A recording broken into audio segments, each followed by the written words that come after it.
Alléluia. Gloire à Dieu, gloire à Dieu, gloire à Dieu. Chers bien-aimés dans le Seigneur, que la paix et la grâce de Dieu vous soient données.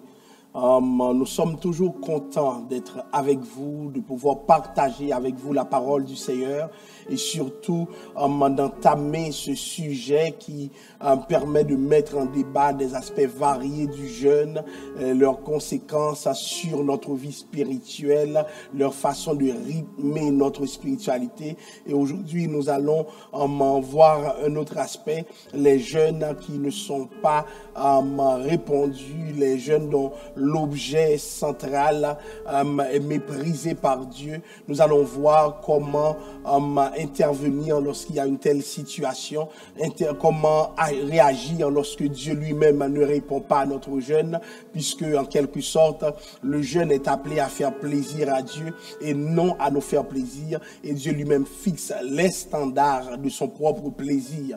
Nous ne faisons pas plaisir à Dieu parce que nous voulons, nous faisons plaisir à Dieu parce que Dieu veut lui-même. Et c'est pour cela que je vous invite à vous incliner pendant quelques instants. Nous allons prier le Seigneur pour qu'il prenne la direction de cette étude biblique et que vous puissiez en être édifiés. Prions le Seigneur. Dieu d'amour et de compassion, Dieu de miséricorde, nous voici dans ta présence en ce moment. Tu es celui qui édifie ton peuple à tout moment, ô Dieu. Et c'est pour cela que nous te demandons non seulement de te manifester dans ce que nous allons faire, mais que tu puisses occuper toute la place, ô Dieu, parce que plusieurs veulent jeûner, mais leur vie ne correspond pas aux standards que toi-même tu veux établir. C'est pour cela que nous te demandons de bien vouloir entrer, Père Saint, dans notre perspective de jeûne et de déterminer notre avenir spirituel dans le jeûne à cause du jeûne, Père Saint. Nous te prions dans le précieux nom de Jésus. À lui soit la gloire, l'honneur et la louange au siècle des siècles. Amen. Gloire à Dieu. Pourquoi Dieu lui-même ne se préoccupe pas de notre jeûne? C'est le sujet que nous allons débattre aujourd'hui. Et comme nous le savons, c'est un sujet qui est d'une importance capitale. Je vais vous inviter, vous autres qui me suivez, à ouvrir avec moi vos Bibles dans le livre d'Ésaïe, le chapitre 58. Nous lirons du verset 6 au verset 10. Ésaïe 58, verset 6 à 10. Je lis pour vous. Voici le jeûne auquel je prends plaisir. Détache les chaînes de la méchanceté, dénoue les liens de la servitude, renvoie libres les opprimés et que l'on rompe toute espèce de joug. Partage ton pain avec celui qui a faim et fais entrer dans ta maison les malheureux sans asile. Si tu vois un homme nu, couvre-le et ne te détourne pas de ton semblable. Alors, ta lumière poindra comme l'aurore et ta guérison germera promptement. Ta justice marchera devant toi et la gloire de l'Éternel t'accompagnera. Alors, tu appelleras et l'Éternel répondra. Tu crieras et il dira, me voici.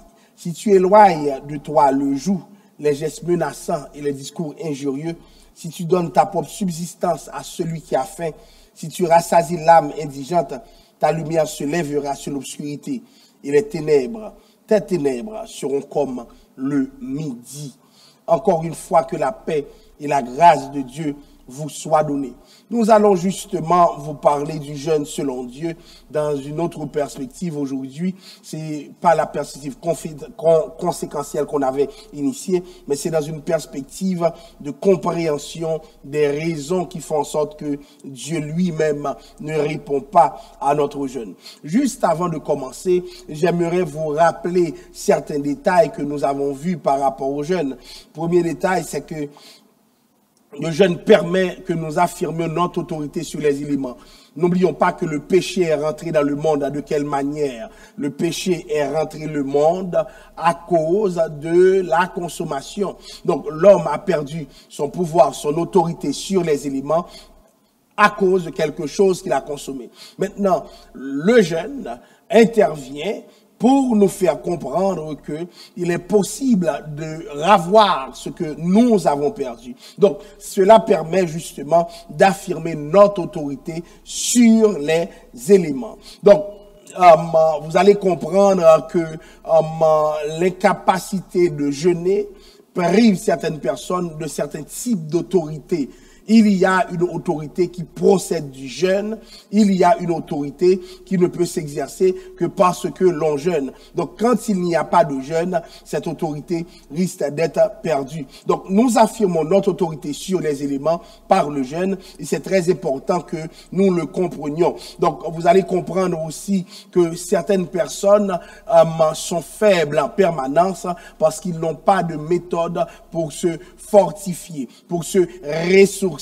Et c'est important que nous apprenions à jeûner pour que nous puissions nous ressourcer. Et nous avons l'impression que nous faiblissons pendant que nous jeûnons, mais en fait, c'est pas que nous faiblissions, c'est en quelque sorte le corps qui devient plus faible, mais l'esprit lui-même est vivifié parce que le jeûne, en affaiblissant le corps, renforce l'esprit de Dieu dans la personne, renforce la personne dans le Seigneur. Et c'est pour cela que j'invite à tous ceux qui ont l'habitude de jeûner de continuer à faire le jeûne parce que Dieu lui-même y prend plaisir. Donc, nous parlons de l'affirmation de notre autorité sur les éléments. Donc, une deuxième chose, le jeûne est une discipline spirituelle.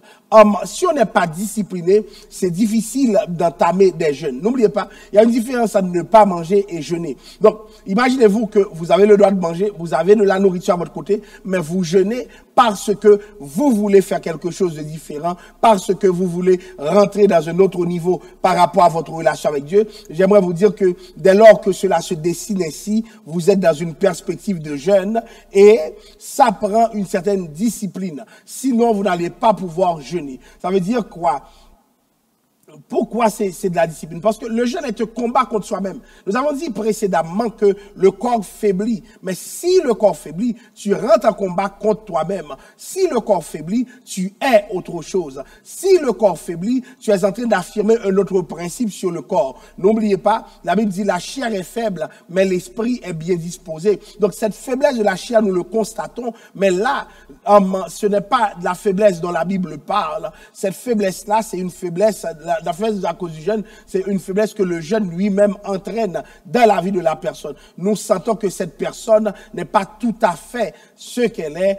Cette personne n'a pas tout son potentiel. Pourquoi? Parce que elle est dans une période de retrait. Souvent, le jeûne nous met en retrait. Le jeûne fait en sorte que nous ne pouvons pas opérer pleinement. J'ai déjà vu certaines personnes opérer pendant le jeûne. J'aimerais vous dire que vous vous affaiblissiez davantage dans le corps et cela risque d'avoir des impacts négatifs. C'est pour cela que nous parlons du jeûne, mais dans un corps sain, dans un corps capable. Donc cela dit, il y a des gens qui sont diabétiques, il y a des gens qui ont d'autres problèmes. Si jamais quelque chose vous empêche de jeûner, une complication de la santé, je vous recommande même de ne pas jeûner ou même d'aller voir un médecin avant que vous pensiez à contracter un jeûne, peu importe l'époque. Donc c'est une discipline spirituelle, un combat contre soi-même et il faut triompher de ce combat si vraiment on jeûne. Pourquoi parle-t-on de combat? Pourquoi c'est l'affaire de combat? Pourquoi? Parce que tu as le droit de manger, ton corps te dit mange. Mais quand tu jeûnes, tu es en train de dire à ton corps, je ne veux pas manger. Et maintenant, le corps insiste et toutes ces informations passent dans la tête et tu te demandes, mais quand est-ce que je vais manger? Donc maintenant, lorsque nous servons Dieu dans le cadre du jeûne, nous faisons en sorte que s'accomplisse cette parole de Dieu qui dit, l'homme ne vivra pas seulement de pain, mais de toute parole qui sort de la bouche de Dieu. C'est-à-dire, Dieu a une parole pour moi, Dieu a quelque chose pour moi qu'il veut me donner, qu'il veut me signifier. Donc il est important que moi-même je jeûne et qu'en jeûnant, Dieu me révèle ce que je dois faire. Autre chose, donc nous parlons d'une façon de lutter. Donc certaines luttes sont des luttes qui demandent le jeûne. Je parle des luttes démoniaques. La Bible dit que ce type de démon, on ne chasse que par le jeûne et la prière. C'est-à-dire tu ne peux pas justement mettre ta main sur la personne démoniaque et obtenir que cette personne change. Mais ce que la Bible dit que il faut lutter contre ces forces, il faut se mettre au travers de ces forces parce qu'elles sont enrobées de négativité. Donc, il faut surmonter. C'est ça qui nous est rendu comme message. Il faut surmonter. Donc, autre chose encore, il faut comprendre que le jeûne nous embarque dans l'environnement du surnaturel. Un environnement que l'homme ne contrôle pas. Vous voyez, sur terre, il y a des choses que vous faites, c'est pour vous. Mais là, ce n'est pas pour l'homme que l'homme agit pour Dieu et Dieu seul. Ensuite, nous voyons que le jeûne, c'est une voie sûre pour mobiliser le Seigneur en sa faveur. Nous avions la semaine dernière vu que comment il s'appelle, Esther a pu mobiliser le Seigneur dans le jeûne. Donc, nous n'avons pas seulement Esther, nous avons le cas de Jonas qui est allé à Ninive. Dieu délivra Ninive qui est rentré dans le jeûne. Et c'est pour cela que, peuple de Dieu, j'encourage, je demande à tous ceux qui servent Dieu de prendre le temps, autant que faire se peut, pour passer un petit temps dans le jeûne. Parce que ça aide, mais je vous avoue que ce n'est pas facile parce que ça prend du tempérament. Ensuite, nous remarquons que le jeûne est important, c'est lorsque certaines situations prennent plus que les prières habituelles. Il y a des gens qui sont habitués avec des routines de prière. Qu'est-ce que le jeûne fait? Le jeûne vous enlève de votre confort. Maintenant, qui est confortable, c'est Christ et Christ seul. Et c'est ça le jeûne, c'est d'aménager un espace où Christ devient confortable. Et souvent, nous ne sommes pas confortables, donc Christ ne doit pas être confortable non plus. Nous ne sommes pas bien, donc Christ ne doit pas être bien aussi. Donc ce n'est pas comme ça que ça fonctionne. Donc nous croyons que certaines situations requièrent plus de prières habituelles. Il y a des prières que vous avez l'habitude de faire. Maintenant que vous êtes en face d'une situation négative, qu'est-ce que vous devez faire? Vous devriez prendre le temps aussi de prier parce que Dieu peut agir au terme de tes prières. Donc certaines situations font en sorte que nous devons prier beaucoup plus que d'habitude. Donc, cela dit, il nous faut nous interroger sur certaines pratiques de jeûne. Beaucoup de personnes pensent jeûner, mais ne jeûnent pas au fond. J'ai vu des gens passer la journée à vouloir jeûner. Ils n'ont juste pas mangé, mais pour jeûner, il y a un ensemble de standards auxquels il faut répondre. Donc, Ésaïe 58 va nous montrer que le jeûne a une connexion directe avec Dieu. Une connexion directe avec Dieu. Qu'est-ce que je veux dire par là? Quand je parle de connexion directe avec Dieu, c'est que quand la personne est dans le jeûne, ce que Dieu fait, Dieu se retrouve justement dans une position où il veut répondre à cette personne. Et nous voyons Ésaïe nous dit pourquoi Dieu ne répondrait pas. Et dans le verset 6, ça veut dire, voici le jeûne auquel je prends plaisir. Détache les chaînes de la méchanceté. Quelqu'un qui est méchant verra systématiquement le Seigneur l'empêcher de monter certaines choses. Comment vous voyez, détache les chaînes de la méchanceté? La méchanceté, chers amis, c'est quelque chose de terrible. Puisque la Bible présente la méchanceté comme ayant une capacité d'enchaîner les gens. C'est-à-dire, quand la Bible parle de détacher les chaînes de la méchanceté, c'est ou bien que la personne s'est enchaînée elle-même par la méchanceté, parce que le méchant fait mal à lui-même sans le savoir, mais aussi dans un cadre relationnel, le méchant fait du mal aux autres. Lorsque nous jeûnons pour nous-mêmes, nous ne pouvons pas perdre de vue ce que nous avons fait aux autres ou encore ce que nous représentons pour les autres. Donc la Bible nous dit de détacher les chaînes de la méchanceté. Vous allez comprendre que plusieurs personnes peuvent passer leur vie à jeûner, mais sans avoir de réponse parce qu'il y a quelque chose qu'ils doivent faire. Il y a un cheminement intérieur nécessaire pour permettre à cette personne d'être débarrassée de la méchanceté. Cela dit, je vous invite à réfléchir dans votre vie pour voir jusqu'à quel point vous êtes méchant ou jusqu'à quel point vous êtes bon. Beaucoup de méchants se vantent d'être bons. Et nous le voyons souvent, l'incapacité de prendre conscience de soi-même. Et qu'est-ce que Dieu fait? Dieu ne peut pas répondre à celui qui jeûne efficacement, correctement ou encore comme il le souhaiterait. Pourquoi? Parce que la méchanceté caractérise à cette personne. Il y a des gens qui doivent être déliés par cette personne. Comprenez bien? Les chaînes de la méchanceté nous invitent à réfléchir aujourd'hui dans notre période. Qu'est-ce qui caractérise notre méchanceté?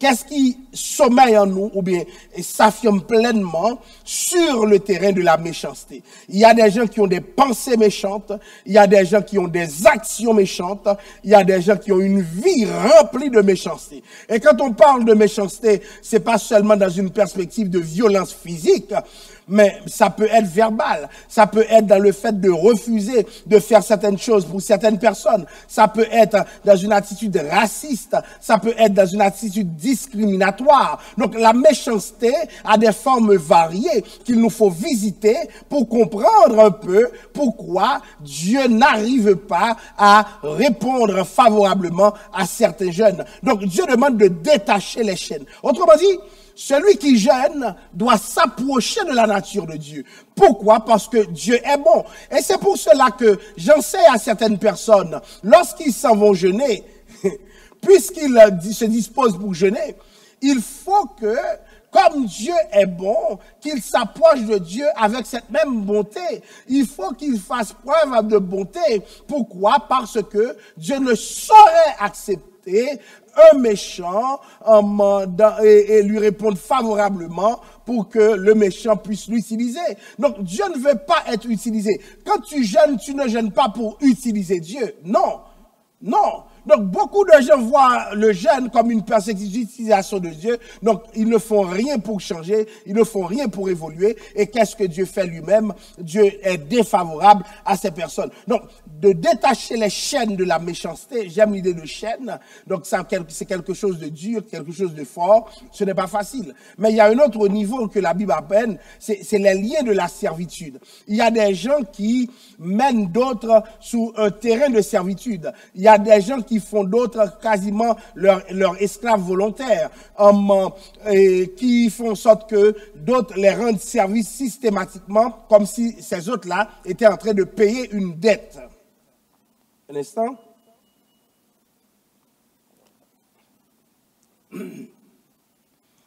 Les chrétiens ne doivent pas faire en sorte que d'autres soient de la servitude par rapport à leur personne. S'il y a des gens qui doivent servir, c'est nous, et non que d'autres nous servent. Et tout le Nouveau Testament nous montre cette démarche de leader-serviteur où Christ lui-même, le leader par excellence, rend des services. Donc c'est un leadership de serviteur. Cela dit, il n'est pas compréhensible, il n'est pas normal, il n'est pas acceptable du tout que d'autres soient mis dans un contexte de servitude par des gens qui s'appellent pourtant des serviteurs. Ce n'est pas un honneur pour qui que ce soit de mettre d'autres sous le rang de la servitude. J'ai vu certaines personnes manifester un autoritarisme, je ne dis pas de l'autorité, mais de l'autoritarisme, d'exercer une dictature sur d'autres personnes. Pourquoi? Parce qu'ils veulent leur faire comprendre que c'est eux quelqu'un, c'est eux qui peuvent avancer, c'est eux ci, c'est eux ça. Donc nous ne pouvons pas progresser comme ça. La Bible parle de dénouer les liens de la servitude. C'est-à-dire, il y a des gens qui ont des liens, qui font en sorte que d'autres leur sont subordonnés. J'ai vu des hommes se comporter avec leurs femmes comme si leurs femmes étaient de la servitude par rapport à eux. J'ai vu aussi des enfants qui se sont comportés avec leurs parents comme si leurs parents étaient de la servitude par rapport à eux. Ce sont autant de contextes qui font en sorte que nous mettons encore des gens de la servitude. Lorsque les gens nous voient, ils ne sont pas comme là pour nous rendre service sans que nous ne leur rendions service à notre tour. Donc, les liens de la servitude doivent être remis en question, doivent être dénoués carrément. Pourquoi? Pour être remplacés par des liens d'amour. La Bible parle de renvoyer libre des opprimés. Donc, il y a des gens qui sont des oppresseurs. Et les oppresseurs, comment dirais-je, sont problématiques pour d'autres. Il y a des gens qui ce sont toujours eux, les bourreaux. Ce sont toujours eux qui donnent des coups. Ce sont toujours eux qui font mal. Ce sont toujours eux qui font souffrir d'autres. Donc, demandez-vous dans votre parcours, ou bien pendant que vous allez jeûner, combien de personnes sont dans l'oppression à cause de vous. Donc, comprenez bien, avant de prétendre vous approcher de Dieu, vous allez vous approcher de ces personnes. Donc, vous défaites les liens négatifs qui structurent vos relations avec eux. Donc, vous devez avoir le courage de dire, ça va changer, ça doit changer, parce que le Seigneur me demande une façon d'être avant de jeûner. Autrement dit, le jeûne selon Dieu n'est pas seulement le fait de ne pas manger pendant une période de temps, mais ça s'en va beaucoup plus loin. C'est aussi une façon de vivre. Nous voyons l'attitude des gens pleinement engagés, la manière dont ils se comportent par rapport à d'autres, pleinement engagés dans la réalité du jeûne. Et aujourd'hui, j'en profite pour vous dire, vous autres qui voulez que d'autres jeûnent, vous autres qui enseignez à d'autres le jeûne, vous autres qui expérimentez le jeûne, c'est important que vous n'ayez pas faim pour rien, parce que vous risquez de jeûner dans le vide si vous ne solutionnez pas certains problèmes avant d'entrer dans le jeûne, et notamment les problèmes d'ordre relationnel. Donc, nous voyons la manière dont nous traitons les autres être très important pour Dieu, pour le jeûne selon Dieu. Comment vous traitez les autres? Quel est le statut des autres? Est-ce que ce statut nous fait en sorte que nous les couvrons de méchanceté? Est-ce que ce statut fait en sorte qu'ils sont sous le lien de la servitude par rapport à nous? Est-ce que ce statut fait d'eux des opprimés? Est-ce que nous sommes en train de rompre toute forme de joug dans leur vie? Parce que des chrétiens jeûnent, mais ils oublient que Dieu lui-même a une forme de jeûne auquel il prend plaisir. Et les jeûnes auxquels Dieu prend plaisir sont des jeûnes qui dépendent de la manière dont nous traitons les autres. Tu traites mal les autres, ton jeûne n'a pas de risque d'être répondu par Dieu parce que Dieu désapprouve la manière dont tu traites les autres. Et c'est important que nous le disions, Dieu désapprouve la manière dont nous traitons les autres. Donc, souvent, il y a une fin pour rien, nous jeûnons pour rien, nous prenons notre temps, notre emploi du temps, nous disons c'est pour la prière, mais en fait, dans les termes de Dieu, nous ne faisons rien du tout. Et Dieu est contre ce que nous faisons. Donc, la Bible parle de partage. Ceux qui veulent jeûner doivent apprendre à partager et partager le pain avec celui qui a fait.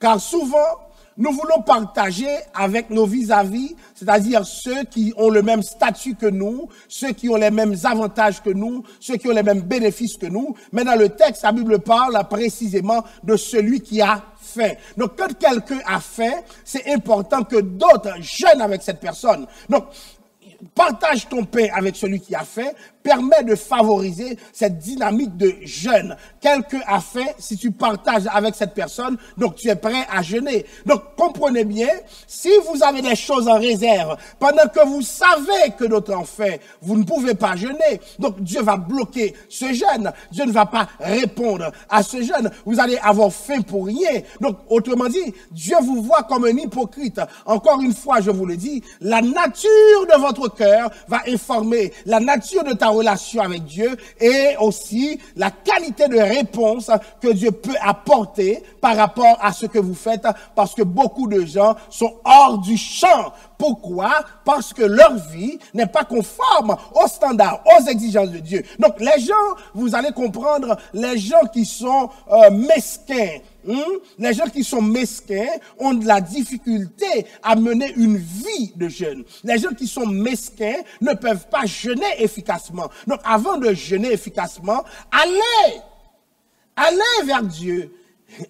Allez vers le prochain, excusez-moi, et solutionnez vos problèmes de mesquinerie. Mais pasteur, je ne vois personne à qui donner. Il y aura toujours quelqu'un. Dans ce texte, la Bible parle du pain, mais ce n'est pas seulement le pain. Il y a toujours quelqu'un que tu peux aider. Nous sommes à l'église dans un contexte où nous essayons d'aider avec les bénévoles d'autres personnes de plusieurs niveaux, de plusieurs statuts. Vous voyez, certains sont en quarantaine. Ces personnes ont besoin de notre aide. C'est important qu'il y ait des gens qui se regroupent ensemble pour leur formuler l'aide qu'il faut. Donc, et pour ce faire, donc, il faut partager son pain. Donc, c'est une manière symbolique de dire que nous ne sommes pas tous égaux devant certains privilèges. Il y a des privilèges que d'autres ont, d'autres ne l'ont pas, mais sur le plan ontologique, nous sommes les mêmes. Donc, je suis capable de partager avec cette personne. Donc, est-ce que ceux qui m'écoutent sont toujours dans une dynamique de partage? Souvent, nous voyons ce que nous avons est trop pour l'autre. Souvent aussi, nous partageons de notre surplus et Dieu nous demande de partager ici de l'essentiel que nous avons. Donc, partage ton pain avec celui qui a faim. Voir quelqu'un qui a faim et ne pas occuper cette personne est problématique. Comment tu pourras t'attendre à ce que Dieu agisse pour toi? Et tenez-vous bien, quand le texte dit partage ton pain avec celui qui a faim peut être autant l'ami que l'ennemi. Autant l'ami que l'ennemi. Et la Bible dit, au verset 7, « Fais entrer dans ta maison les malheureux sans asile. » Beaucoup de gens ont une prière devant Dieu qu'ils veulent voir exaucée, mais ne trouvent pas les manières d'attirer dans leur processus de jeûne la faveur de Dieu. Celui-là qui n'arrive pas à trouver où dormir, quand tu l'accueilles, quand tu l'héberges, tu accueilles Dieu. Tu accueilles Dieu. Je te dis, là, je suis prêt à te répondre. Mais que quelqu'un ait des problèmes et que ça ne te dise rien, eh bien là, c'est pas normal. Fais entrer dans ta maison les malheureux sans asile. Donc, j'ai vu des gens qui ont des mauvaises attitudes envers ceux qui sont sans asile. Envers ceux qui n'ont où donner la tête, qui ne savent pas où ils peuvent dormir. J'ai vu des gens avoir de la mauvaise attitude, des gens même en train de les snober. L'évangile ne te donne pas ce droit. Après, tu vas jeûner. Pour jeûner, pour faire quoi? Dieu ne saurait approuver ton jeûne. Donc, jeûner doit nous permettre de mépriser nos penchants. Jeûner doit nous permettre de dépasser nos activités marchandes. Jeûner doit s'inscrire dans une vision où l'on inclut l'autre. Jeûner doit aussi nous permettre d'éviter les disputes, les querelles, les violences. J'ai vu des gens qui, pendant leur jeûne, font face avec des disputes. Il suffit de ne pas jeûner. Va régler le problème des disputes et jeûne après. Sinon, tu es dans un cadre de religiosité apparente et Dieu n'approuve pas cette attitude. Donc, il y a des gens qui sont dans la religiosité. Donc, ils jeûnent, mais pas spirituellement, pas un jeûne spirituel, mais un jeûne qui correspond justement à leur propre vision. Alors, nous continuons à voir pourquoi Dieu ne répond pas. Faire entrer dans ta maison les malheureux sans asile. Dieu voit le malheureux. Si tu vois un homme nu, couvre-le. Il y a des gens qui n'ont pas les moyens de se couvrir décemment. Nous sommes au Canada, nous dirions que ça n'existe pas. Je vais vous dire quelque chose. Dans les pays riches, il disait un auteur, il y a des pauvres plus pauvres que les pauvres des pays pauvres.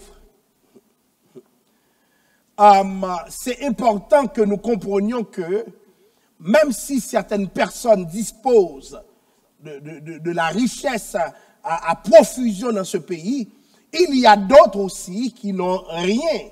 Et nous devons nous pencher sur leur cas. Si tu vois un homme nu, couvre-le.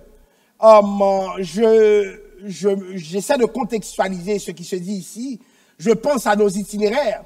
Et c'est pourquoi l'Église d'aujourd'hui doit être missionnaire. Il y a des choses que nous demandons à Dieu.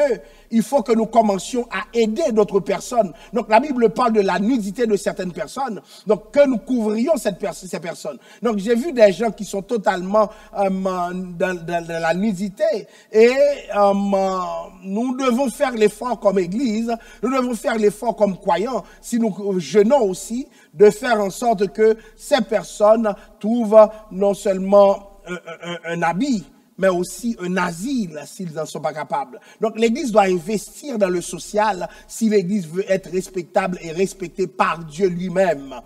La Bible parle de ne te détourne pas de ton semblable. Il y a des gens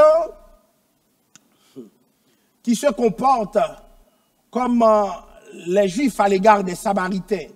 Ce que faisaient les Juifs, le Samaritain était par terre, on a le scribe qui est passé, on a le pharisien qui est passé, donc ils n'ont rien fait pour lui. Et probablement, ils se dirigeaient vers le temple, ils allaient prier. Mais quelle prière peut être faite lorsque Dieu lui-même ne prend pas plaisir à ce que tu fais? Donc, la Bible nous dit, ne te détourne pas de ton semblable. Il y a des gens qui se détournent. J'ai vu des gens dans nos églises qui voient une personne arriver dans une allée et pour ne pas saluer cette personne, se faufiler entre les bancs. Donc, des fois, il y a des églises où les gens s'évitent. Pourquoi ils s'évitent? Pour ne pas devoir se saluer. Et pourquoi ils ne se saluent pas? Lorsque tu regardes les raisons, tu vois que c'est brutal. Et maintenant, voilà que Covid-19 paraît, ça ferait des mois, même lorsque, après le déconfinement, l'Église ne pourra pas se saluer comme avant. Qu'est-ce que vous allez voir?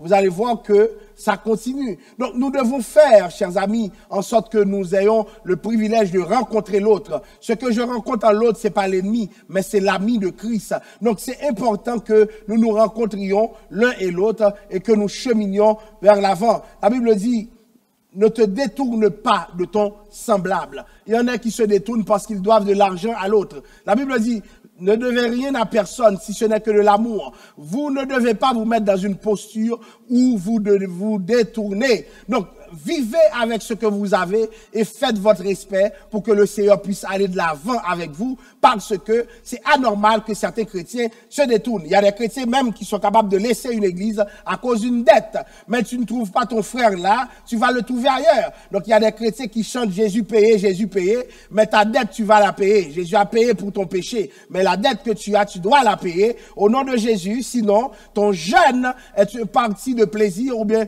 une partie de jeu dans lequel tu finis par avoir fait. Donc, beaucoup de chrétiens se détournent de leurs semblables pour ne pas les aider, pour ne pas les accompagner, pour ne pas être questionnés, pour ne pas être impliqués. Donc, ce sont des attitudes négatives qui empêchent à notre jeune d'avoir un ancrage spirituel sérieux au terme duquel le Seigneur lui-même choisit de nous répondre favorablement. Donc, certains jeunes doivent tomber à l'eau parce que Dieu n'est pas dans ces jeunes. Alors, la Bible nous parle, que devrions-nous faire quand Dieu ne répond pas? Changer la nature de notre prière, voire de notre jeûne. Ça veut dire quoi? Tu ne peux pas jeûner sur un sujet, sur un problème donné, sans résoudre ton problème d'iniquité. Alors que le problème d'iniquité, peut-être n'a aucun rapport avec ton jeûne. Quand tu vois que tu as un problème de péché dans ta vie, tu as un problème de méchanceté dans ta vie, tu as un problème d'oppression dans ta vie, il faut faire attention. Il faut jeûner sur ces problèmes pour que tu puisses les laisser. Et agir aussi. Pas seulement passer du temps dans la prière et à ne pas manger, mais agir pour un changement. Alléluia. Donc, changer la nature de notre prière. Tu allais jeûner pour que Dieu te fasse voir clair sur une situation. Maintenant que tu sais que tu as une iniquité dans ta vie, viens jeûner pour cette iniquité. Viens prier Dieu pour que cette iniquité puisse te laisser. Viens prier Dieu pour que tu assures tu exerces une certaine liberté sur ce que tu vis. Donc, certains jeunes sont en train de tromper Dieu, certains jeunes sont en train de détourner les gens de Dieu, mais ce que Dieu veut, c'est que la nature de notre prière change et que notre jeûne change.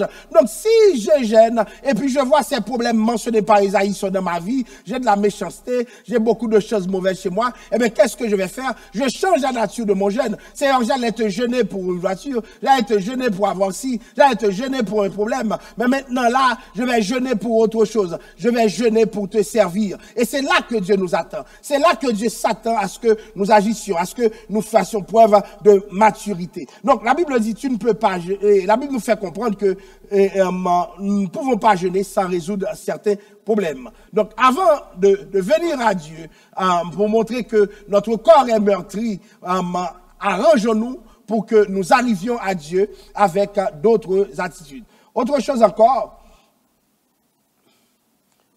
nous avons parlé de changer la nature de la prière, voire le jeûne, changer l'attitude. Ne nous cachons pas derrière la religion pendant que le côté relationnel va mal. Cessons de bluffer. Il y a des gens qui n'ont aucune relation avec d'autres. Donc, pratiquement, ça va mal. Mais si tu évolues dans un contexte où ça va mal, pourquoi tu persistes ces signes comme si tu allais bien? Alors que ce que Dieu te demande, c'est de changer d'attitude. Et je pense que changer d'attitude est important pour que nous puissions changer aussi d'altitude. Donc, nous ne nous cachons pas derrière la religion. Non, nous ne croyons pas dans cela. Donc, la religion a fait ses preuves, mais nous devons faire notre preuve aussi par la prière, par le jeûne. Donc, certains jeunes demandent un changement d'attitude. Cependant, j'ai remarqué que plusieurs personnes ont pris un diplôme, je dirais un baccalauréat de la méchanceté. Pendant que je dis cela, probablement beaucoup de personnes qui m'écoutent disent, mais ça ne s'adresse pas à l'Église. Vous n'avez jamais rencontré quelqu'un de méchant à l'Église? Réfléchissez. De même que nous trouvons des vagabonds dehors, hein, des gens sans foi ni loi, nos églises aussi sont peuplées de gens qui n'ont rien à voir avec Dieu. Donc c'est important que nous soulignions ceux qui ont des diplômes de la méchanceté. La question se pose, est-ce que nous pouvons jeûner avec cela dans notre vie? Pourquoi? Parce que le jeûne nous permet d'embarquer dans le surnaturel. Comment j'embarquerai dans le surnaturel avec quelque chose de négatif qui veut structurer mon surnaturel? Donc Dieu ne sera jamais d'accord. Donc le naturel est important, le naturel a ses, je dirais, son importance, mais aussi et surtout ses limites. Donc il y a des gens qui ont des doctorats de la méchanceté, qui font beaucoup de mal, ça ne marche pas. Donc le plaisir de Dieu, c'est les chaînes de la méchanceté qui doivent être détachées. Les liens de la servitude qui doivent être déliés, la libération des opprimés, et la Bible parle de l'élimination de toutes sortes de jougs. Donc, vous ne faites pas porter des jougs à d'autres personnes. C'est très important. Par le fait même que vous êtes chrétien, d'autres personnes ne peuvent pas porter des jougs à cause de vous. La Bible parle aussi de partager son pain, d'héberger le malheureux, de couvrir la nudité. Donc, la Bible parle en termes de philanthropie. Philanthropie. Donc, j'ai remarqué que la philanthropie est perdue dans nos églises. Il y a peu de gens qui se positionnent pour dire, je vais aider dans ça, je vais faire ci, je vais faire ça. Il y a peu de gens qui se positionnent, mais tout le monde attend. Lorsqu'on est philanthrope, qu'est-ce qui se passe?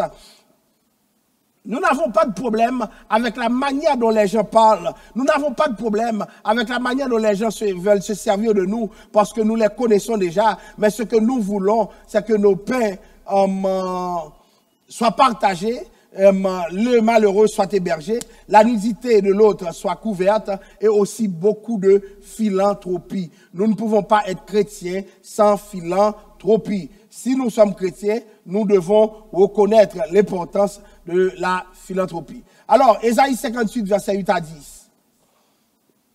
Alors ta lumière poindra comme l'aurore et ta guérison germera promptement. Ta justice marchera devant toi. Et la gloire de l'Éternel t'accompagnera. C'est important, chers amis, parce que Dieu prend plaisir aux jeunes.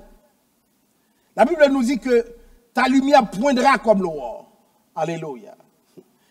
Ce qui veut dire que par le jeûne, puisque je fais plaisir à Dieu, il y a une lumière que je provoque. Et cette lumière est ma lumière. Et elle va poindre. Il y a des gens qui sont appelés à rayonner. Mais Dieu s'attend à un geste ultime, un geste qui soit en cohérence avec ses attentes. Comme tu as agi de telle manière pour moi, moi-même je vais agir de la même manière pour toi. Et la Bible dit, et ta guérison germera promptement, ta justice marchera devant toi. Et finalement, et la gloire de l'Éternel t'accompagnera.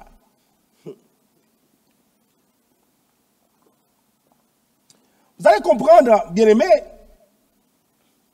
que certaines lumières n'ont pas vu le jour dans la vie de certaines personnes. Pourquoi? Parce que les standards de Dieu n'ont pas été établis. Les standards de Dieu n'ont pas été respectés. Tu ne peux pas jeûner quand ta vie n'est pas conforme. Et pourtant, la Bible ne dispose pas autant pour la prière, pour autre chose. Mais le jeûne même, tu ne peux pas jeûner lorsque tu n'es pas complètement dans ce que Dieu veut.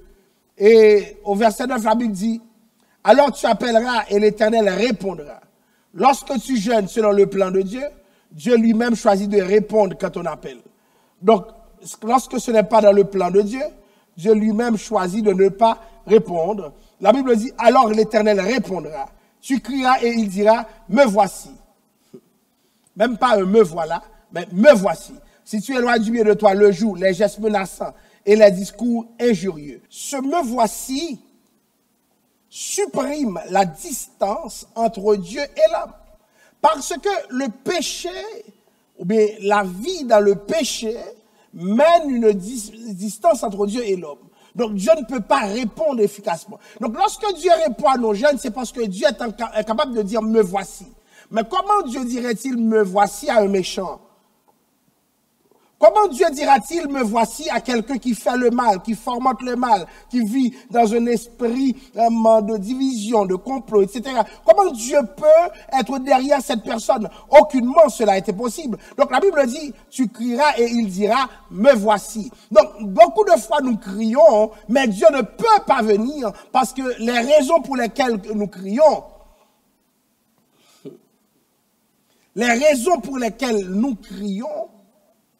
ne sont pas honnêtes. Nous devrions crier pour nos péchés d'abord, avant de formuler une quelconque demande par le jeune. Nos péchés doivent être à nos yeux plus importants pour nous lorsqu'il s'agit de prier que d'aller vers la formulation d'autres demandes. Si nos vies ne sont pas conformes, si nos vies vont dans le sens contraire des affaires de Dieu, pourquoi croire que le Seigneur veut que nous jeûnions? N'oubliez pas, le péché est rentré dans le monde par la consommation. Lorsque nous jeûnons, nous affirmons notre autorité sur les éléments. Alors faisons attention pour que ce jeûne ne soit pas inscrit dans une trajectoire différente de celle pour laquelle nous le faisons. Comprenez, chers amis, ce n'est pas normal. Ce n'est pas normal. Nous ne solutionnons pas des problèmes, mais nous voulons aller de l'avant.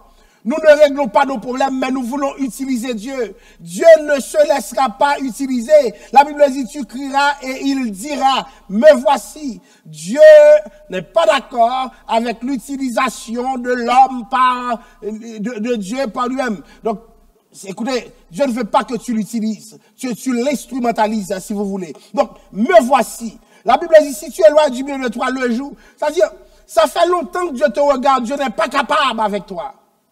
Dieu n'est pas capable, les gens ont de la difficulté à te supporter, Dieu n'est pas capable lui-même. Chers amis, des fois nous disons que Dieu ne fait rien à certaines personnes, mais oui, Dieu fait des choses que nous ne voyons même pas, Dieu ne les répond pas. Dieu ne les répond pas. Et quand Dieu ne répond pas, c'est une sanction. Il y a des gens qui vivent dans le plafonnement. Pourquoi? Parce que Dieu était capable de les répondre. Oui, nous les voyons atteindre des sommets, mais ces sommets que vous voyez atteindre par cette personne, c'est le sommet où elle vivait selon Dieu. Elle avait le caractère de Dieu. Mais une fois que cette personne arrive à cet endroit, la personne plafonne. Et ce n'est pas normal. Dieu n'accepte pas de plafonnement. Dieu ne veut pas de plafonnement. Il faut que ça change. Et la Bible dit, si tu éloignes de toi le jour. Donc, il y a des gens qui ont des jours qu'ils ne mettent pas, non pas sur eux, mais sur d'autres personnes. Il y a toujours une charge que notre porte. Nous complexifions la tâche pour d'autres. Il y a des gens qui ne peuvent pas accompagner notre gens. Mais comment t'es chrétien? Et puis, comme disent les Haïtiens, inférieur. Hein? C'est pas normal que certaines personnes soient ici. Donc, éloigne de toi, de moi, éloigne du milieu de toi le jour. Donc, il y a un effort à faire. Seigneur, je veux que tu fasses ta part, mais le Seigneur te dit, eh bien, toi, fais ta part. Ce que tu demandes à Dieu, c'est parce que tu ne peux pas le faire. Eh bien, ce que Dieu te demande, c'est parce que tu peux le faire. Donc, moi, je jeûne parce que Dieu ne va pas jeûner pour moi. Mais en même temps, je jeûne pour que Dieu déplace certaines choses. Je me dis, déplace certaines choses aussi. Tu veux que Dieu déplace les montagnes, mais déplace les montagnes relationnelles qui te distancent avec ton frère. Hein? Les gestes menaçants, des frères qui menacent, des sœurs qui menacent. Le discours injurieux. Je ne sais pas si vous avez déjà vu. Il y a des chrétiens qui ont des paroles d'injure dans leur bouche. Il y a des chrétiens qui ne disent pas 2-3 mots et que ces 3 mots ne soient pas des sottises. Donc des paroles injurieuses.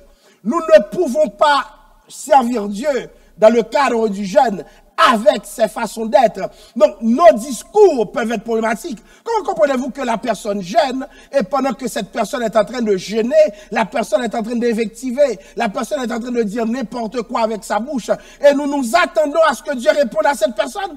Ce n'est pas le Dieu que je connais. Dieu ne peut pas répondre. Dieu ne va pas répondre. Et Dieu ne répondra jamais favorablement à cette personne. Pourquoi? Parce que le discours injurieux maintient Dieu à distance. Donc souvent, chers amis, ce que nous ne comprenons pas, c'est que notre vie doit être une préparation au jeûne. La vie que je mène n'est pas déconnectée avec mon jeûne. Le jeûne n'est pas séparé de ma vie. C'est comme si je mettais ma vie de côté et puis je vais jeûner. Non, non, non, non. Dieu intègre les deux. Et Dieu te dit, tu veux jeûner?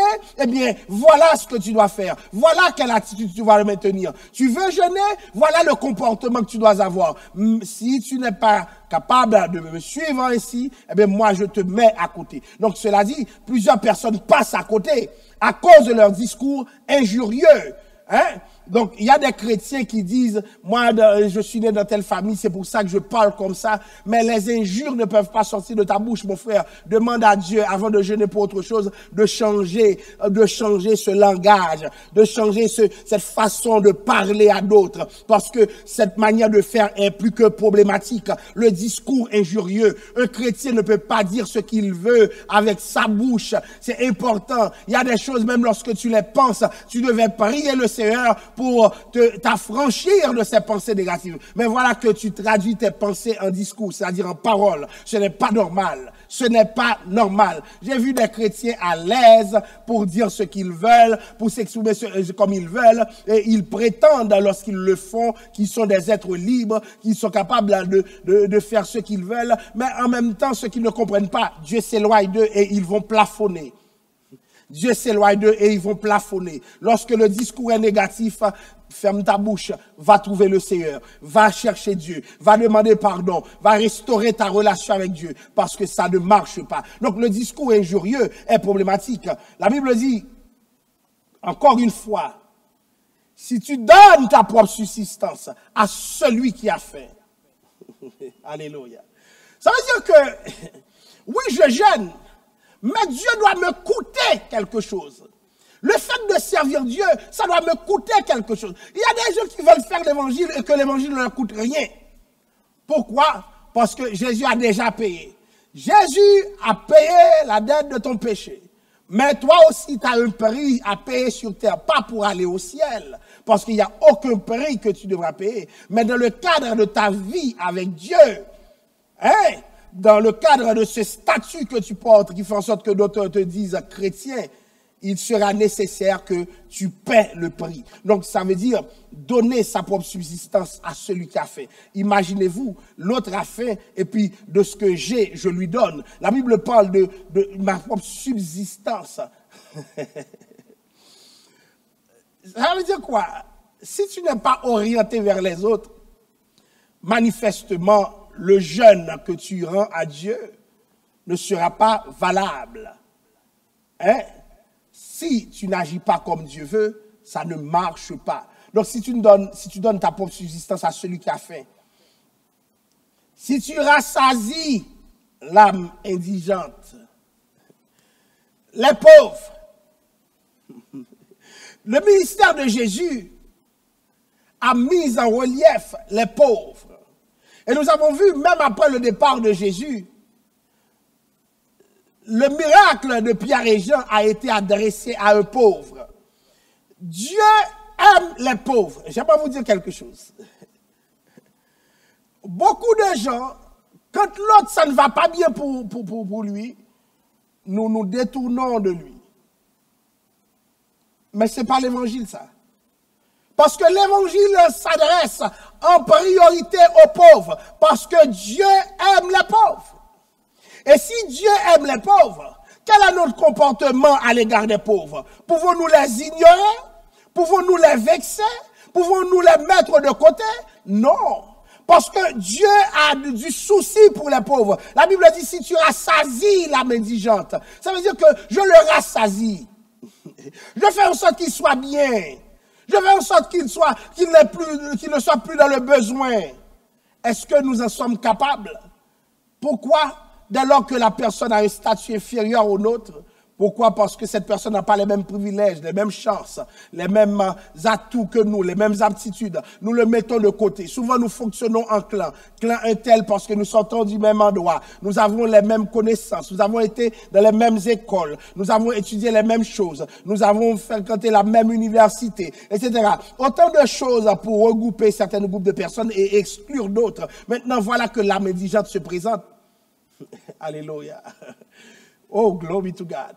Si tu veux que Dieu réponde à ton jeûne, commence à te pencher sur ces gens. Autrement dit, chers amis, ce n'est pas de la machination, sauf que c'est une manière biblique de provoquer la faveur de Dieu. Quelqu'un est dans le problème, donc j'invite à ceux qui m'écoutent là, j'invite ceux qui m'écoutent à expérimenter cela. Allez vers des gens que d'autres n'aimeraient pas voir, que d'autres n'aimeraient pas lever. Allez vers eux et puis faites une différence. Donnez à ceux qui ne reçoivent pas. Faites du bien à ceux envers qui les gens n'agissent pas de la bonne manière. Et puis la Bible nous dit que ta lumière se lèvera sur l'obscurité.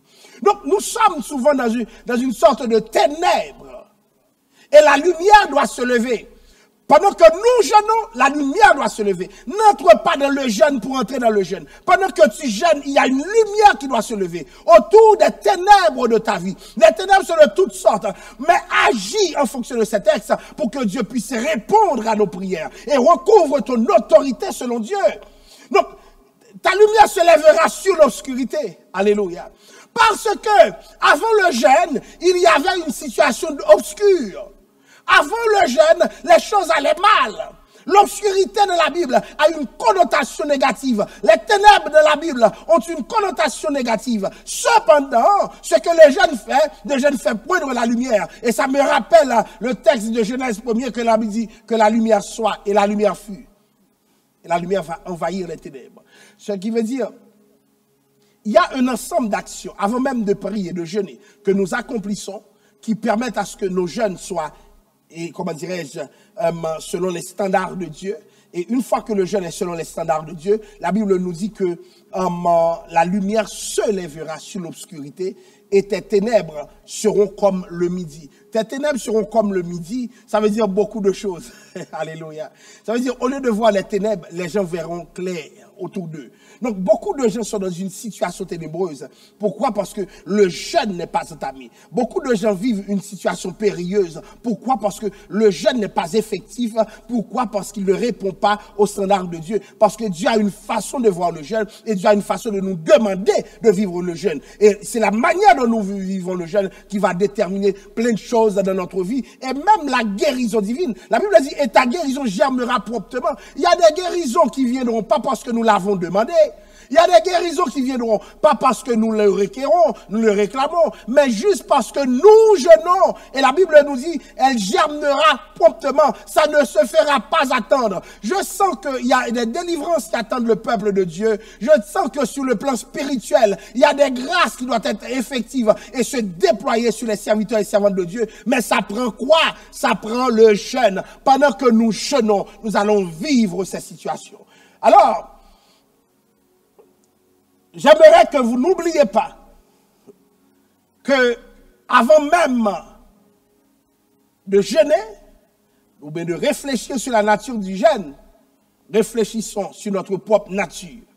Parce que certaines natures sont incompatibles avec la nature même du jeûne selon Dieu. Réfléchissons sur nous. Et cela dit, les églises que nous avons aujourd'hui sont bloquées. Beaucoup de jeûnes sont des services de jeûne, mais pas des jeûnes selon Dieu. Les gens ont jeûné effectivement. Beaucoup de gens ont perdu du temps. Ils ont même perdu du poids en perdant du temps. Ils n'ont pas été sur l'essentiel. Ça veut dire, c'est comme si leur vie disait, rejetons l'essentiel et concentrons-nous sur l'accessoire. Allons vers l'essentiel aujourd'hui. L'essentiel, c'est quoi? C'est de faire la volonté de Dieu. Et faire la volonté de Dieu demande quoi? Que nous jeûnons selon ses propres standards. Car Dieu a une vision du jeûne et c'est cette vision que nous devons implanter dans notre vie, implanter dans notre cœur. Nous devons changer d'attitude. Il y a des choses qui vont mal. Solutionnons ces maux. Ayons le courage de solutionner. Dieu nous demande d'aller de l'avant. Il y a des choses, Dieu ne sortira jamais du ciel pour le faire. Et lorsqu'il viendra pour le faire, ce sera un jugement pour vous, mon frère. Ce sera un jugement pour vous, mon frère, ma soeur. Dieu ne veut pas te remplacer là où tu peux agir. Alors Dieu te demande une seule chose avant de venir vers lui. Corrige la situation. Et beaucoup de choses que Dieu demande de corriger, c'est à la fois du côté de notre nature qui informe le deuxième côté, le côté de notre relation avec les autres. Il y a une façon d'être qui informe notre relation avec d'autres. Donc beaucoup de jeunes ne marcheront jamais parce que les relations qui informent ces jeunes sont des relations désarticulées, désaxées, désorientées. Dieu n'approuve pas ces relations. Donc, quand le peuple de Dieu est uni, quand nous sommes un ensemble, main dans la main, je vous donne la garantie que le Seigneur approuve notre démarche de jeûne et il peut proposer un changement. J'ai hâte de voir, après le contexte pandémique, que nous entrons dans une démarche de jeûne réelle. Alléluia. Un jeûne pour le réveil. Pas un jeûne, comment dirais-je, des gens viennent parce que c'est un service de jeûne et puis beaucoup d'émotions. Non, non, non, non, non, non, non. Que les jeunes, que les personnes viennent se plaindre sur leur cas, sur leur situation, sur leur état et qu'ils demandent à Dieu de transformer leur vie. Et ce faisant, pendant que Dieu opère les transformations, que ces gens sentent la grâce de Dieu se déverser sur leur vie. Donc, voilà le jeûne auquel le Seigneur prend plaisir. C'était le sujet de notre étude. Donc, vous voulez lutter contre vous-même et contre le type de relation que vous entretenez avec d'autres. Considérez que Dieu va répondre à votre jeûne et de manière active. Donc, j'ai hâte que Dieu me dise quand je crie, me voici. Mais Dieu aussi a hâte que je corrige certaines choses. Donc ne venez pas dire que vous êtes bon, que vous êtes meilleur que d'autres. Ça n'a rien à voir. Peu importe votre bonté, peu importe votre grande générosité. Mais si votre nature demeure comme elle est, c'est-à-dire elle n'est pas évoluée par rapport aux exigences de Dieu, eh bien Dieu ne peut pas répondre à votre jeûne. Cessons d'utiliser Dieu. Les églises, ça fait longtemps que nous utilisons Dieu. Dans le contexte de pandémie, je vous en supplie, cessons d'utiliser Dieu. Dieu ne veut plus être utilisé. Donc de toute façon, Dieu ne s'est jamais laissé utiliser. Mais vous avez cru que vous avez pu utiliser Dieu. Pendant ce temps, Dieu vous regarde dans tous vos états. Dieu voit vos péchés. Dieu voit vos iniquités. Vous voulez jeûner? Prenez une autre attitude et le Seigneur vous en fera grâce. Donc, je vais finir ici. Je vais vous demander de vous incliner. Nous allons prier ensemble le Seigneur. Seigneur, tu nous as présenté le jeûne selon toi. Et tu nous as montré que tu es contre la méchanceté. Tu es contre le fait que nous avons certaines attitudes, certains comportements qui vont à l'encontre de tes standards, oh Dieu. Ce que nous te demandons en ce moment, c'est beaucoup de grâce, papa. Beaucoup de grâce pour un jeûne réel. C'est-à-dire nous soupirons après le réveil spirituel que toi-même tu veux incarner à Montréal. Le monde s'est déjà uni, Père, c'est pour défendre un principe. Nous les avons vus, oh Dieu, remplir le centre-ville pour scander, Père, c'est leur slogan, abat le racisme. Mais nous autres, Père, comme Église, il y a un impact que nous n'arrivons pas à avoir. Pourquoi? Parce que notre vie ne correspond pas à tes valeurs. Et c'est là que nous voulons aller avec toi, Père. Là où ça compte. Là où ça compte, oh Père. Là où, oh Dieu, tu veux diriger. Tu veux contrôler, Père Saint. Cher Seigneur, voici notre vie est entre tes mains. Dirige-nous. Nous voulons faire des jeûnes selon toi. Nous voulons faire un jeûne selon toi, Père Saint. Un jeûne débarrassé des slogans. Nous ne voulons pas dire jeûne d'Esther, jeûne de Moïse. Nous ne voulons pas dire jeûne de Jonas. Mais nous voulons jeûner, Père Saint, nos jeûnes à nous. Parce que nous avons nos propres problèmes que nous menons devant toi. Et que nous te demandons de corriger au plus profond de nous. Il y a des choses que tu ne tolères pas. Et nous voulons jeûner, Père Saint, pour que ta grâce puisse se manifester. C'est au nom de Jésus que nous te prions. À lui la gloire, l'honneur et la louange au siècle des siècles. Amen. Que le Seigneur vous bénisse.